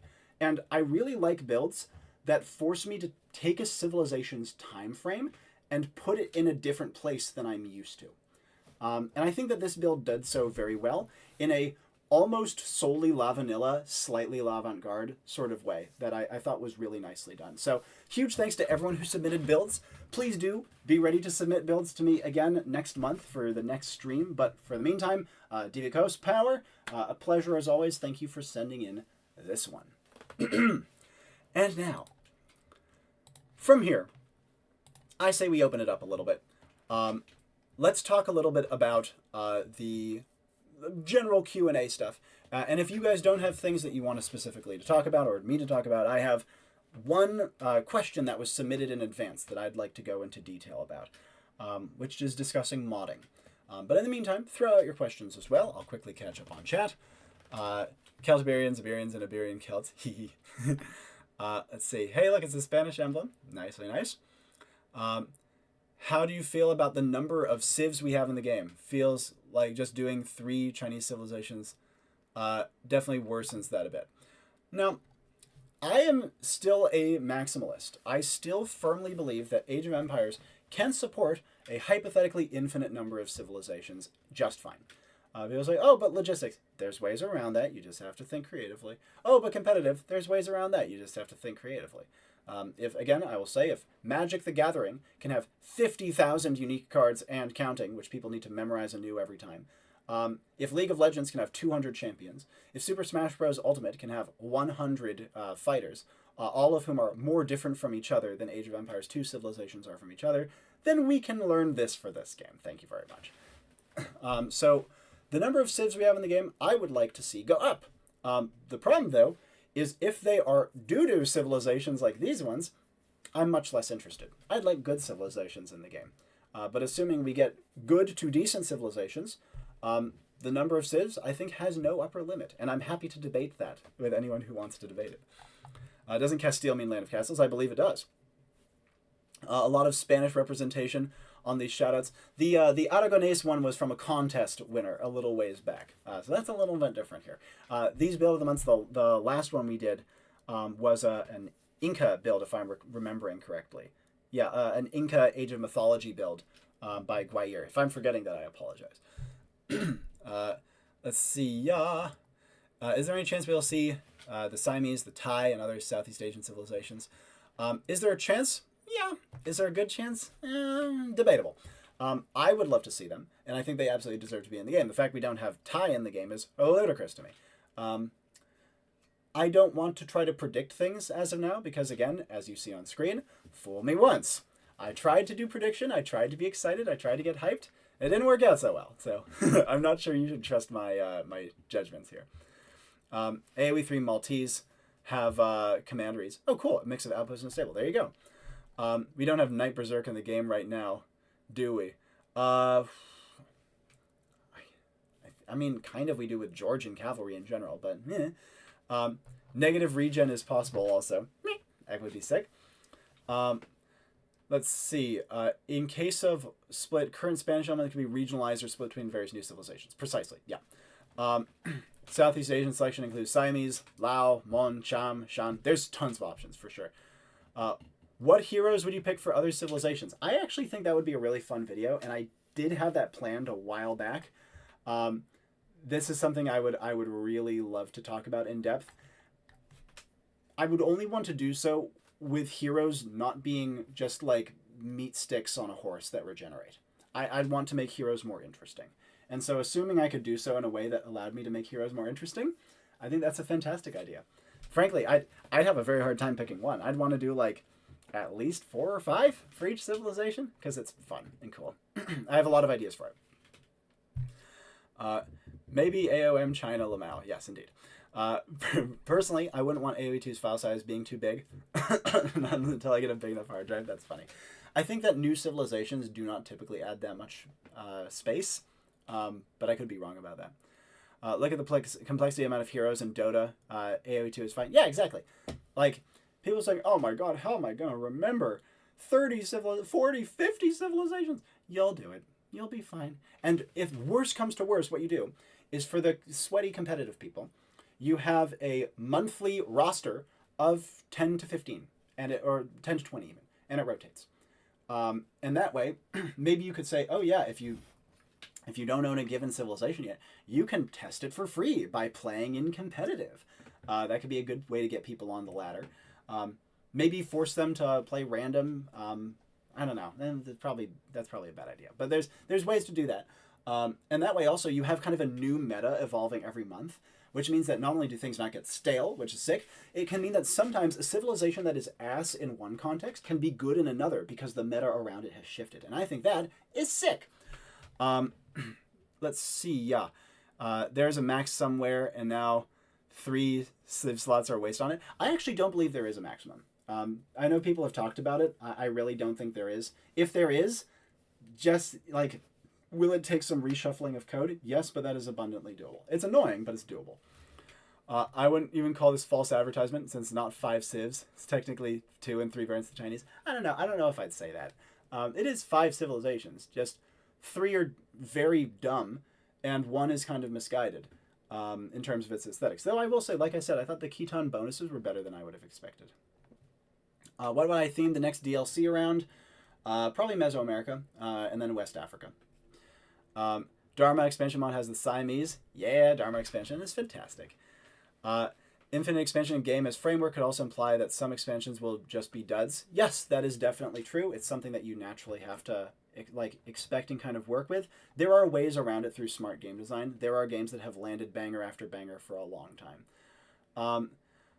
Yeah, so I'd say Mesoamerica, and then West Africa, and then Andes, probably. How would I improve water mechanics and water mappos? Big topic. Okay. To summarize, I don't know why I slapped my face. I have like 3 ideas for it. One would be a La Vanilla version that sticks very much within the game. One would be a L'Avant-Garde version that is batshit. And one would be kind of in between. So I think I want to do I would love to do a video on that at some point. I've had plans for a split the docked video for a very long time. It's just a matter of like how much time I put into it and how long it will be. It might end up being like over an hour long video because I know a lot of people are like, oh, well, Roma ad Bellum does it so well. I think they do a great job. It's certainly way better we have now, but I think you can do it more. I think you can push it. And here's my boilerplate. In the course of medieval history, full-pitched naval battles were very rare. Very rare. I can think of like 4 prior to like 1500 AD. And then from 15 to 1600, you have like quite a few just there. And that technically is within AoE 2's time frame. But even so, naval battles were rare. And I would really like to see ship combat being smaller in number. Like fewer ships. And the ships themselves are more impactful and powerful and take more pop space. As well as ships being harder to sink. I think it would make more sense if ships became crappier the more damage they took. And then eventually you can just grab them and tow them back home and make them yours. But that's, again, more of a L'Avant-Garde thing. If I were sticking within the La Vanilla framework, I think just variety and probably making at least 2 naval buildings would do the trick. And I have thoughts on it that will look a little different from the ones that other people have put out. But I have much wackier ideas that I think would be fun to discuss. Age of Histories. Hello. Hey, Age of Histories. I love your channel, man. You have a fantastic channel. In fact, let me pull it up. Age of Histories. Oh, come on. I don't want to get all this crapola. AoE 2. There we go. Age of Histories. If you aren't subbed to him already, sub to him. He's great. Bam. Awesome to see you in chat, my friend. I love your work. I theory craft some heroes and mechanics. Nice. I intend on doing so as well. I don't even remember the majority of Civ bonuses. I just refresh every time I play. Exactly. You don't need to remember all of them. You can do it. I was saying AoE 2, you don't choose your Civ. You choose your favorite skin for your Scout Rush. Uh-huh. I mean, I think we could make that element of the game a lot more interesting too. Like I said, I'd love an alternate game mode with a dramatically expanded tech tree and a lot more variety and unusualness, especially in early game. So many ideas. But obviously, you'd have to make it an alternate game mode so that people don't whinge. But I think a lot of people would really love it, and I think a lot of people would actually be happy to pay money for a DLC that committed a whole new game mode with a whole bunch of new stuff. Wish I knew what Romans had. I think water games need fishing boats improved. Yes, there's a lot of other things about water, such as alternate resource nodes. Oh my god, oysters! You can do better than that. There's a bunch of other things you can do too. If AoM Aztecs are going to be a thing, you can see AoE 2 getting a Mesoamerica DLC. Exactly, like you can bundle them together so neatly. Let's see. Hera has been farming content because of the infantry upgrades. And even so, all is very, very... There you go. Orna made a video about the backlash, and it has over 1,000 comments. Yeah, well, I mean, people care a lot about it. I haven't been keeping up to things, keeping up to speed. For those who don't know, the reason I've been out of the loop is not only because I am, once again, I'm a sucker, and I don't want to, like, build hype only to have my expectations and things dashed once again. But also, I've been putting an enormous amount of time into my own game, my tabletop game, Enclave. So that's why you haven't been seeing quite as much from me. Anyways, and why I haven't been in the loop as much. Want to see a new Southeast Asia civilization? Yeah, there's so many options, especially even just within Indonesia. There's like 6 options minimum. How do you feel about Mayans and Incas being renamed in the new update? Are they? Really? Are you pranking me?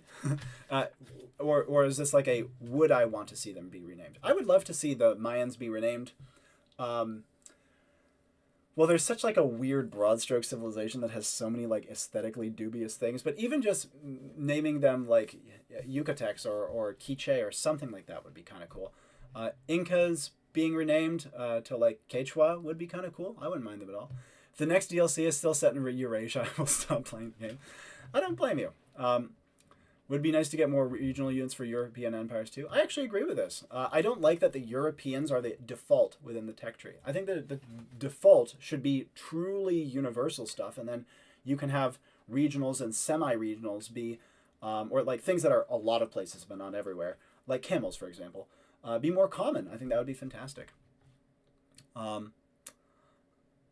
Okay. Oh, they're now just called Maya and Inca. Oh, I see what you mean. That's actually kind of cool. I don't hate that. I'm dumb. Let's see. Maybe garrison units in warships for improved attack. Again, my idea is similar. I don't want to go into too much depth because I do want to make it a whole video and I don't want to be blabbing about it forever. Let's see. Haudenosaunee stuff as well. I'm not sure about that. Sea peoples coming in 2036. That's funny. Love your work and how you look into A2 in different ways. Thank you, Age of Histories. I really appreciate it. Sun Gods of America mod. That sounds pretty sick. Crew mechanic to water. Yeah, this is one of the ways you can do it. There's a bunch of other ones. The dock shipyard separation would be a great start. I agree. I think there's other things you can do on top of that, even just with buildings. Thoughts on actual balance patch with infantry being able to catch up to archers in that? Okay. I don't really follow balance anymore that much because it mostly just... I find it dull, right? I can still catch up with it when I do builds, but it's not something I find particularly interesting. Guys, we're going to modify this unit's HP by 5, and it's going to change the entire meta. Nah. I don't like that I can, if I change one number, everything breaks. That sucks. However, I would not have changed infantry by improving speed. I've said forever that the problem with infantry is not boosting their stats. Making them stat sticks just makes them cavalry but worse. The thing that you want to do is, okay, the whole spiel. All unit types control space differently. Archers control space with range. That's why they're so good. Cavalry control space with speed. That's why they are so good. Siege controls space by attacking the base and forcing your enemy to come to you. That is also good. Infantry do none of those things, or they do a couple of them shittily. The thing that I think would be a far better, more historically accurate, unique, and fun identity for infantry is making them control space with numbers, making them incredibly cheap, easy to train, and ideally taking less than one population spot, especially after a unique technology a common technology were researched. Flood the map with your infantry, and it won't matter that individually they are doo-doo. They should be able to block out the fucking sun, because historically speaking, these are not precise numbers. These are vibes, right? But I think you can probably see where I'm going with this.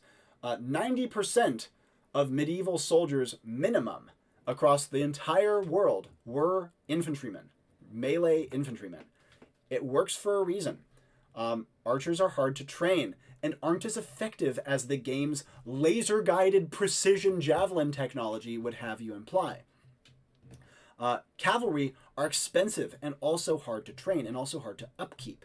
Infantry were the most efficient type of soldier, melee infantry, overall, especially if you give them some stuff to like chuck at enemies when they have nothing else to do.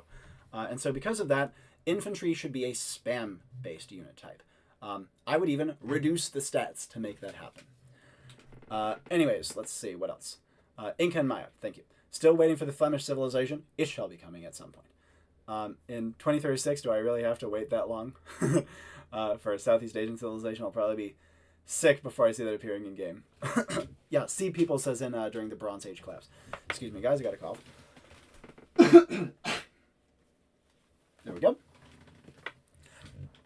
Since a video about them came up when Robbie searched Age of Histories. Nice. Jeez, excuse me.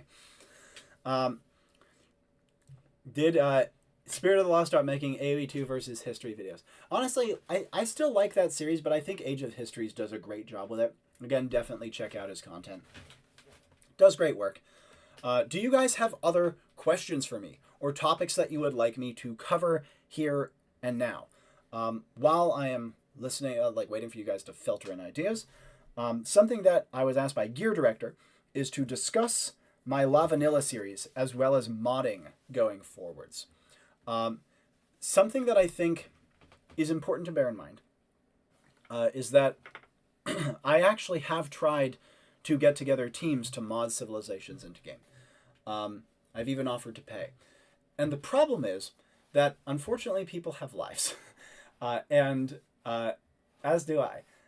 And it's quite a committed project. Typically, modding works best if the person doing the implementation is the one, or implementing their own ideas, who they are intensely passionate about. And as such, it never quite got anywhere, because obviously I'm in like a management position. I'm like, can you do this, this, this, and this pretty please? And they'll be like, yeah, awesome, as soon as I have time. I'm like, of course, I don't want to take time out of your life. But then one thing drives out another, and it never quite happens. I would love to be able to have a modding team that I can pay my scant earnings from my Age of Empires channel in order to make modded content of my work and expand the game and implement all these cool, wild, exciting things I want to implement. Excuse me, my damn throat. There we go. However, it just quite hasn't panned out yet. Maybe that will change in future. It would be very cool if it did. I'd love to get to the point where I can actually supply and reimburse a modding team to do all sorts of cool stuff. Maybe even implement that alternate game mode with massive expanded tech trees and heroes and other cool, fun mechanics. It's just not something I've been able to manage yet. I do still intend on doing the La Vanilla series, though it is going to be coming out slower, because I like it and I have so many ideas. And if that ever changes, I will make absolutely sure to give you guys a huge dump of my notes and all the ideas that I had, in case someone else can take up the torch from there. But I don't think that's going to happen anytime soon. As long as you guys are alright with the relatively slower pace of content, I still have plenty of stuff to share. And there are a lot of great modding projects out there that I definitely recommend throwing your support behind. Obviously, you have classics like the Dharma expansion and things like that. You have the Civ Builder project. But there's others too, some of whom are chatting in chat right now. Supporting modders is a great way to keep the game that we love going. Were it not for community-driven engagement and content creation, this game would have died in 2005. And we must remember that. So let's keep it. Let's keep up the pace and keep up the strong community support, and things will happen. Even if my skill set doesn't lend itself to creating the mods, I can at least cheerlead for them.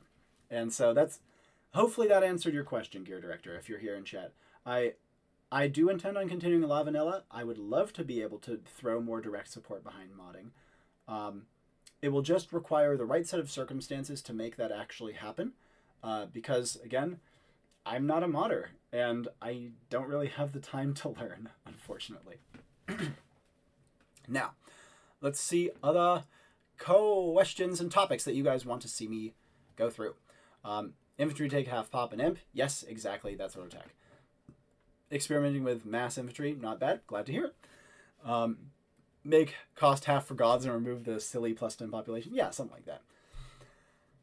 Slavic DLC. I'd actually really like to see a Slavic DLC, especially like a Western Slavs DLC. I know it's European and people have Euro fatigue. I would put it after a bunch of other parts of the world, but it's something I think would be like one of the highest priorities for me in Europe. Though it's still below things like a Saracen split and a proper Chinese split, and of course West Africa and Mesoamerica. How would you make infantry more numerous in the Castle Age where knights and crossbows are the strongest? By reducing their cost and training time dramatically. That's how you do it. Just make them spammable. And yeah, the knights and crossbows still might be able to mow them down. Doesn't matter. There's going to be more infantry and the opportunity cost isn't that bad. I also would do things like give infantry abilities and benefits for having many of them together. Shield wall type things. If you have a bunch of infantry clustered and they are not moving, arrows deal 1 damage flat. Something like that. Maybe even directional if you want to get super fancy.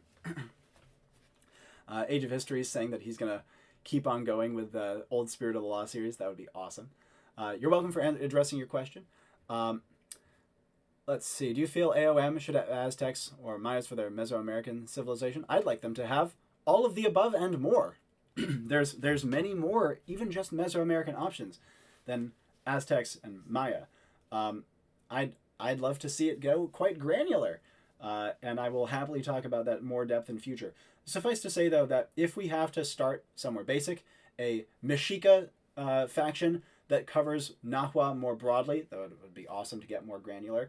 But yes, a Mexica / Aztecs for branding faction seems like the smartest start, though I would love to see many more besides.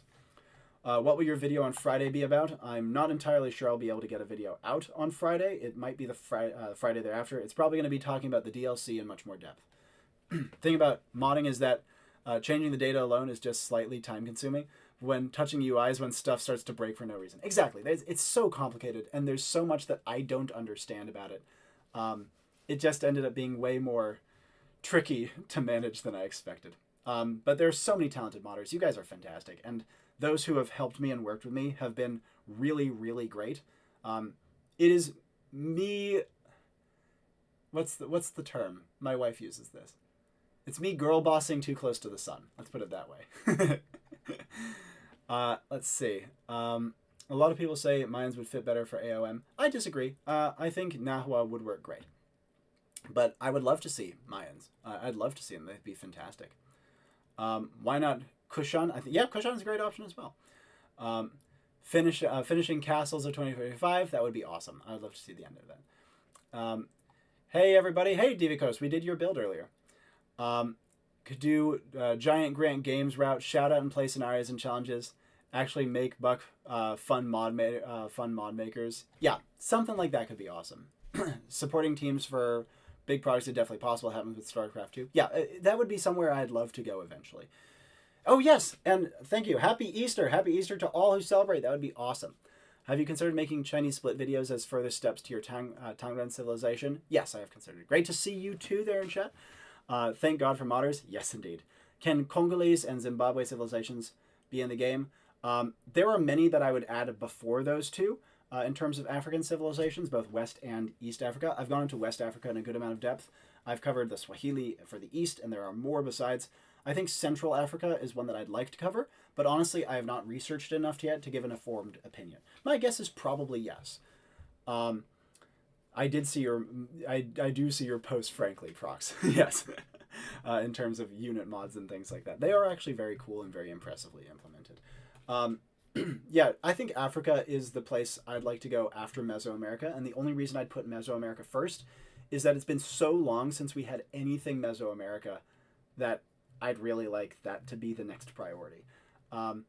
remember, the Inca are not Mesoamerican. They are Andean. And so we have not had new Mesoamerica content since 2001. That needs to change.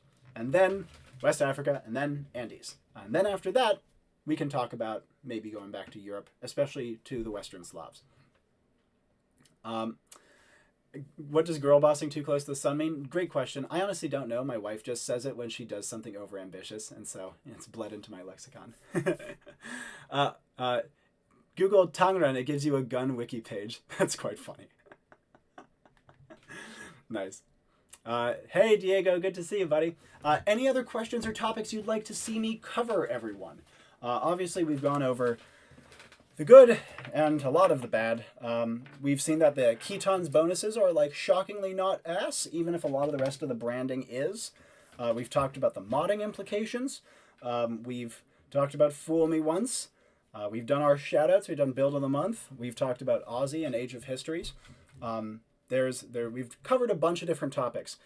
Do you have any final topics you would like to see me discuss? I was thinking about doing Chinese Age of Mythology stuff. Honestly, I kind of don't feel like it today. Sorry to be a poo-head about it, but I'd kind of prefer talking with you guys about what you want to talk about, because if I'm honest, the Chinese Age of Mythology stuff feels like people have like really gotten bored of it very fast. And while it's rather interesting to me, I'm not super motivated to talk about it right now, unless I hear like overwhelming support from you guys in chat. Give me more Andean civilizations. Yeah, exactly. How do you do the Poles, Civ, and Dawn of the Dukes? Oof. I would need to do research first, because I don't like just spitballing based on vibes. Off the top of my head, honestly, it feels way too broad. It feels just like, oh, generic good stuff, economy go brr. I don't know. That there must be more than that, and it would be great to dive into depth. Do I remember your Nepalese building Galicians? Of course I do. What kind of architecture set do you think we need next? There's so many options. The castles are so beautiful. I'm really happy to see those. But what architecture set? Okay. Rather than new architecture, my proposal would be an update to existing architectures to make them less silly. The big ones being the Mesoamerican one, mossy, overgrown, uncolored blocks of stone does not an architecture set make. They should be a riot of color and not overgrown with crap. They look like ruins. The East Asian set, I would like to split off. The Japanese keep the existing one, and then the rest of them get something new. So maybe that, if you're talking new ones. But then also the Slavic architecture set is just made up. I'd like, as well as, pardon me. New stuff, I'd like a proper East Asian set. The Japanese can keep that one. I'd like an update to the Mesoamerican set, update to the Slav set, and I'd like a Black Sea architecture set for the Armenians, Byzantines, and Georgians, and Bulgarians. The fact that they use Mediterranean, Bulgarians don't, but the rest use Mediterranean, no. Don't like that very much. That would be my answer on that. If infantry is easy to mass, what about rare infantry like the Jaguar Warrior? It should also be easy to mass, just tone down the stats. Like, berserkers don't need to be functional cavalry on foot. I think that's dumb. So tone down the stats, make them easy to mass, and they will still feel like infantry. It makes sense to me that infantry should, even very elite infantry, should have a hard time against heavy cavalry and probably lose one-on-one, even if maybe they trade cost effectively.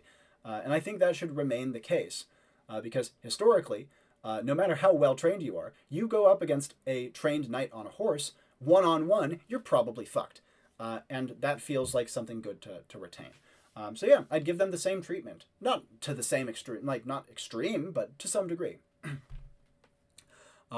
General consensus is that the DLC should be split up into a traditional one and a Chronicles one, roughly speaking, but I think there's some other options we can approach too. Next time you do a video about Mezzo, feel free to look at my concepts. I appreciate it. I try not to look at existing Civ builds when I'm doing mine, because I'm a bit of a purist. I really like to make sure my ideas are my own, unless I'm working specifically with a collaborator. Age of Mythology has a ton of issues retaining players. Yeah. And that's something I think would be good to explore in a future video. Would it be too much to have unique architecture for each civilization? I don't think so. Even in terms of file size, there's ways to optimize these things. Imagine, if you will, that we had an option, for example, to turn off collapsing building animations or have collapsing building animations be a separate thing you installed if you had the file space. Collapsing buildings takes like more file space than all of the architecture sets combined otherwise. And so unique architecture for each civilization, and if your computer is having trouble with it, you just turn off the collapsing building stuff. You don't download that like free pack. And we just go with the old standard of building just going and becoming a pile of rubble. It worked through the old days. I didn't mind it at all. And yeah, the collapsing building's kind of pretty. Sure, but honestly, I don't really care. That's not what I'm not in AoE for pretty animations. So would it be too much? No. And if it for file size, I think there are workarounds. Great question. Is current L'Avant-Garde more or less settled? Will I make more giant reworks? The religion one is incomplete. Will I make many more giant reworks? I could be convinced for sure. What I might do is I might do videos that have like a La Vanilla section and a L'Avant-Garde section. I thought that was really fun, and it feels like a good way of kind of covering the whole thing of saying, here's how I do it within the existing framework. Here's how I do it if I could do whatever I wanted. Which civ right now do you think is the least historical and should be reworked besides the ones that need splitting? Oh, God. Real questions. That's really hard. There's so many that have like annoying little things that I'm like, oh, I hate that. But does it justify chucking the whole thing out? Oh, God. I'd probably have to pull up a list. Okay, I'm hemming and hawing here. If I just had to say, pull the Band-Aid off and say, do it. You guys in chat, what do you guys think? I'll give my answer and then I'll read your answers. I would say the Huns. Final answer, Huns. Because I don't think the Huns should be split, which is a big one. There's tons of civilizations I have big problems with, but I would just split. But the Huns have Central European architecture, very silly bonuses. The house one is vaguely cool, but the horse and the trebuchets and atheism, there's so dumb. There's so many dumb things about it. I don't think I would have ever put the Huns in the game in the first place. I think that was a mistake. But if we must keep them, I think they should be reworked substantially. So that's my answer. Good question. I want an Andean set. Agreed. Japanese building in the 3K era. Yes, indeed. Do I think this is the end of Chronicles? That's a great question. Now, I'm proven wrong so consistently, so take this with a grain of salt. My guess would be yes. My guess is that given that they are being forced or compelled or told to bundle this DLC together and really dropping the price in comparison to past, I think Chronicles did terribly for them, is my guess. Which is kind of a shame. I didn't hate it. I just didn't love it. And I think it had potential if they made it medieval. Thank you very fucking much. But it feels, this DLC does feel like a big strike against it. How do you feel about the official devs ignoring expertise and offers to improve the game? I don't mind at all. I have no expertise. I am just some twat who has video making capacities. And so I don't take it at all personally. And frankly, I'm grateful whenever they take my input because I don't expect my input to be taken. Now, if they were designing a tabletop game, then I could say I had expertise. It is a shame to see them consistently fumbling what seem like easy ways to improve the game, though. That's a bummer.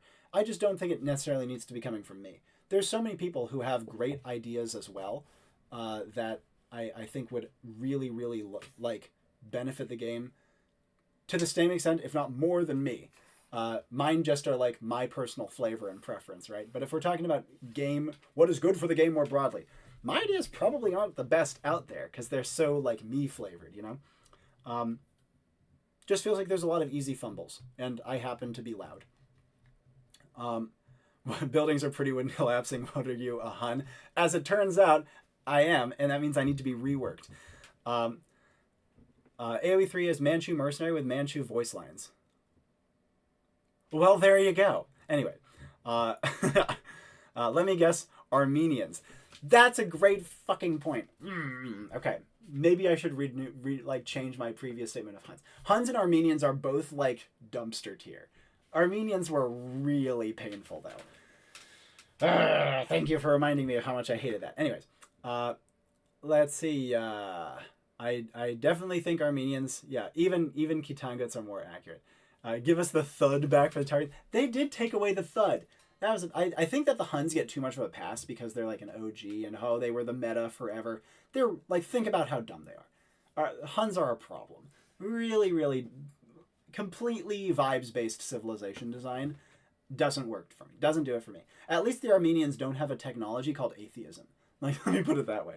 But yeah, Armenians terrible as well. Very, very bad. The Huns did give us precedent for Romans. That's true. I actually just think that that was a mistake, though. Like, I want the Romans in because we have the Huns and some of the other stuff, but... and don't get me wrong, Belisarius would be sick. And I do like some of the Gothic stuff, so... If we had committed, truly, to, like, Fall of Rome, to the Battle of Hastings, sure, I'm alright with Huns. But in terms of how, like, big the game is and, like, unwieldy the time frame is getting... I actually like the more tight time frame. I've just, since we've expanded it, I'm going to work with the expanded one. The argument for Central European architecture with the Huns I've seen is they subjugated Germanic peoples who would have been doing a lot of the building in a Germanic style. That's true, but that's not Huns. That's the subjects of the Huns. So I see the argument. I just think it looks silly, and I don't think it fits well. Sandy will be very disappointed. Yes, indeed. Armenian Cilicians, like Kilikian split. Yes, I guess you could make that argument. The Armenians should be split into the true Armenian, like the Armenians, and the Kilikian Armenians. And then the current one is not great for Kilikia, but closer to that. What other civilizations deserve the rocket cart? I don't know. Maybe Vietnamese, you could maybe argue. I just don't know enough about the history for it. I think they mostly covered them. I'm glad they... The fact that they gave it to the Khitans is kind of annoying, because I don't think that is actually time frame appropriate. But what they should just do is split the Chinese some more and give them to a bunch of those. Okay, why are you that adamant on the game? Better focusing on that time frame. Personally, I love having hoplites fighting conquistadors. Well, the way I see it, right, is that the more specific you get with the time frame, the more believable and visceral you can make the civilizations, the more appropriate you can make the tech tree, which I think is really good. However, I'll give you a spoilie to one of the Robbie master plans that has been derailed by my lack of free time. But one of the things I was going to propose is splitting Age of Empires into a number of different time frames, but having those time frames be able to cross-pollinate. Kind of like how they had Chronicles still be able to be played against other civs and random maps. I thought it'd be really great to have, let's say, 3 different Age of Empires 2s, so to speak, that are their own time frames and are balanced against each other, but you can absolutely play against each other in casual scenarios, random maps, AI, that sort of thing. I think it helps the competitive if you keep them in these like more narrow buckets. I think it helps the flavor and the time frame and the tech tree and campaign design.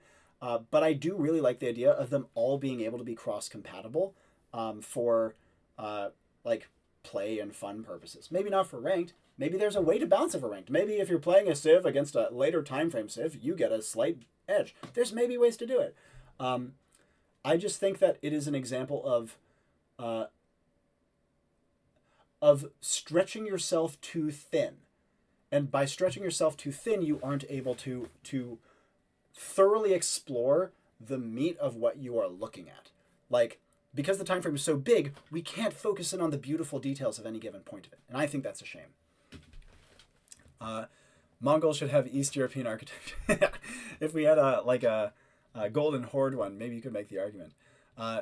Central European architecture style doesn't look very late antiquity German. Anyways, yeah, of course. Yeah, exactly. Mantis AoE apparently now works for the AoE 2 company. Is that true? Oh, is that why I stopped uploading? I loved his work. That's sick. About the collapse animations, although they are pretty and eye candy, they tend to represent just like a gravitational collapse. like a controlled detonation. Yeah, you're an architect, aren't you, Diego? So you would know. Yeah, they just kind of go like and fall in. They do kind of look like it's a controlled demolition rather than like a side tumbling down or something. So yeah, I guess that's a good way of looking at it. How like I don't think they're essential by any means. We existed for so long without them, and at the end of the day, they don't really make the game more realistic, do they? About the Huns, what do you think of the new Hun castle? Yeah, it's all right. Yeah, that's pretty much my summary. I like it about as much as I like the cavalry archer bonus on the Huns. Namely, yeah, I guess seems inoffensive. Since you knocked the Huns, how do you feel about the rise of Rome civilizations in AoE 1? AoE 1 has a much worse timeline than AoE 2. They are covering 3000 BC and earlier until like 250 AD. No, don't do that. It's dumb. One of the many reasons I never got into AoE 1 is because it felt so incoherent. It's like, okay, Stone Age, great. Ooga Boog, hit you with club. Oh, wait a sec. Now suddenly Bronze Age and I can make ballista. What the fuck? Like there's such a huge jump there. It really deserves to be several different games that are cross compatible. I would love to see every historical faction. In a perfect world where I had $1 billion and could make whatever game I want with no care about profits, I would love to see a game where every historical faction from 3000 BC to like 1775 AD were playable, and all of them could be cross-compatible if you wanted to, but all of them were large, like had their own time frame, but then you could cross-pollinate. I would love that. The only reason I say cut off 1775 is I'm not really interested in everything after that. And yes, that is very deliberate for like American Revolution stuff. Is it cool? Yeah. Can I respect it? Yeah, just not my personal interest. That's what I would love to see. Separate into a bunch of these little chunks that could be released individually as games. And imagine you're saying, okay, well, we start with the Dark Age one, and then we expand backwards into the Fall of Rome one, and then we expand forwards into like the High Middle Ages one, and people could be so hyped. Yeah, I get to play these cool, sick new civilizations and cross-pollinate them, so I can have Longbowmen and Agincourt peppering down late Roman legionaries. That sounds awesome, especially if the tech levels feel appropriate to each other. That's what I like so much about it.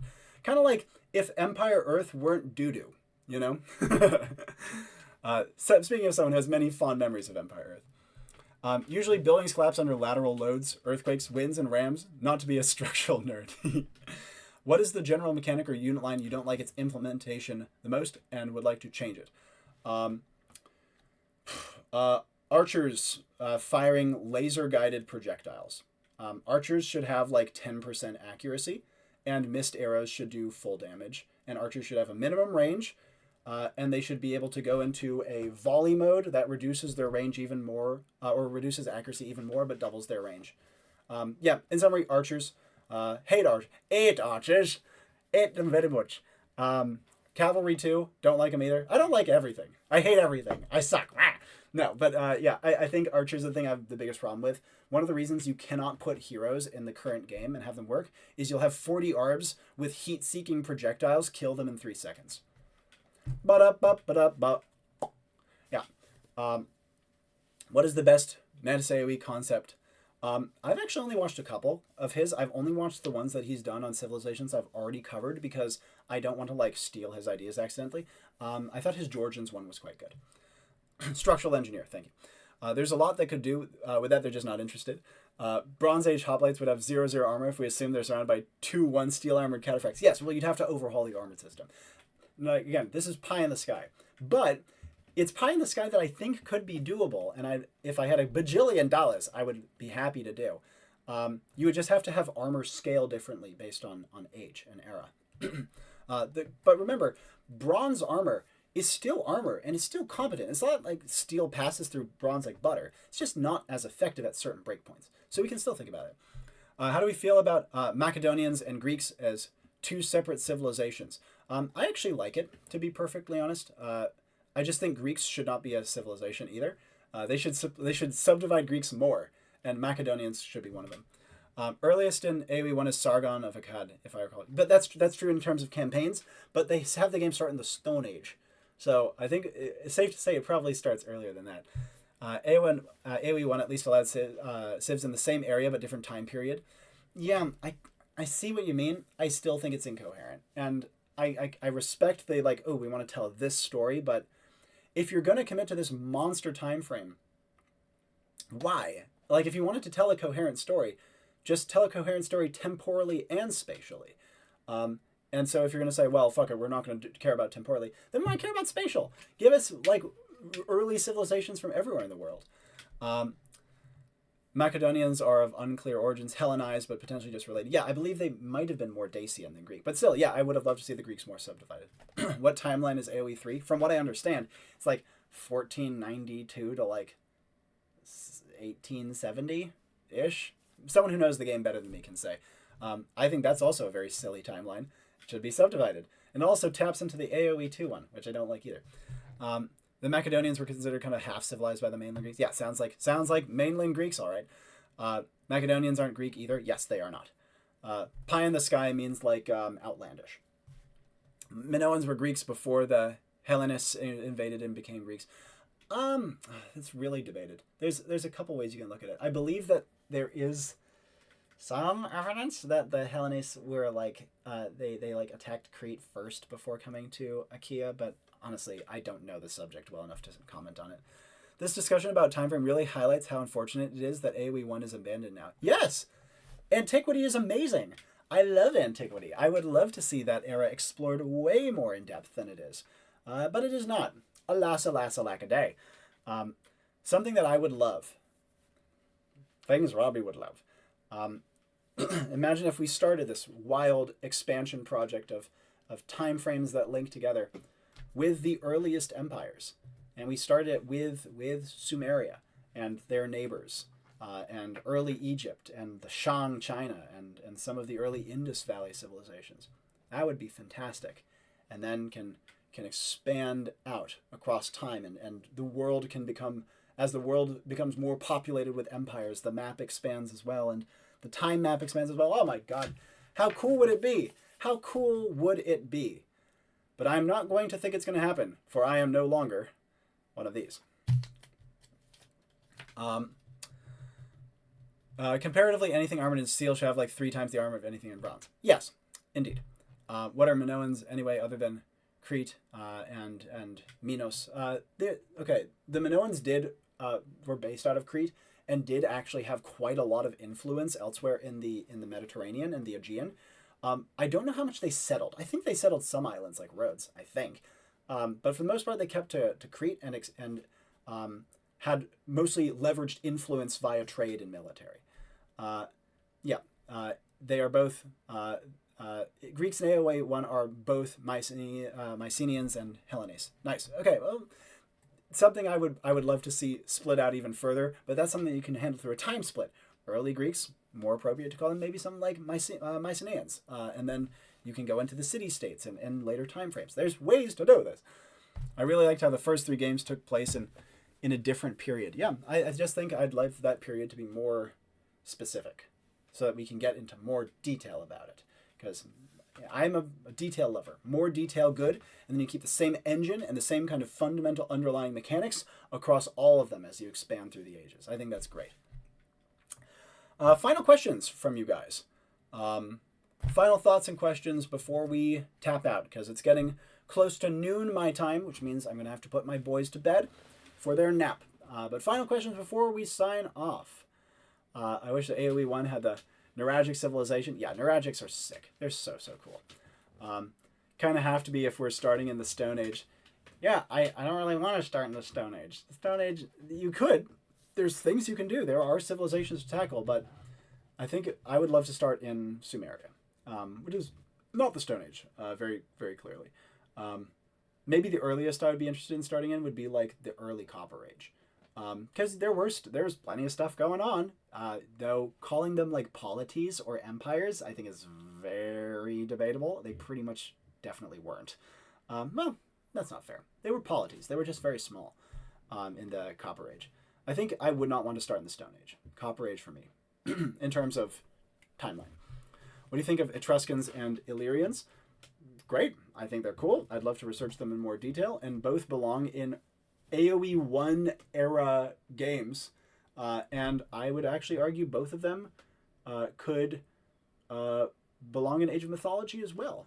Scythian could have worked for AoE 1. Yeah, Scythian is kind of an umbrella term, so I'd love to get more specific, but there's plenty to be done there as well. Final questions and thoughts from you guys. We'll sign off in about 5 minutes. Questions and thoughts would be grand if you have any. Something I will say before we sign off is, again, thank you guys so much for joining. It's been very fun catching up, very fun blabbing, very fun whinging. We have a nice little collective whinge. And I promise that I have a video coming that will go into more depth, as well as hopefully propose solutions. A video that I very much hope will reach people who can make decisions, and will give them some options for how to unfuck this currently fucked situation. And emphasize the good, emphasize the things we like, and emphasize, above all else, that just because people are unhappy at this DLC does not mean we don't like East Asian history. We love it. That is why we are annoyed. We want East Asian, we want Sinosphere stuff. We really want it. Not like this. And that's going to be the large bulk of the topic of my video. Why people are unhappy, how it can be fixed, and where to go from here. That is what I am planning. Final thoughts before we sign off. Have you ever heard of Empire Earth? Yes, silly game, dumb game. I had a lot of fun with it, though. It was a very nostalgic game for me growing up. It's admirable what it tried to do, and it definitely gave me a lot of ideas as a young man of what I wanted out of a game. But it was too simplistic, is the way I would put it. The fact that you have villagers in the space age still pulling pumpkins out of the ground to grab food is laughable. And it demonstrates the issues with having the exact same mechanics span all of human history. Fun, dumb, but fun.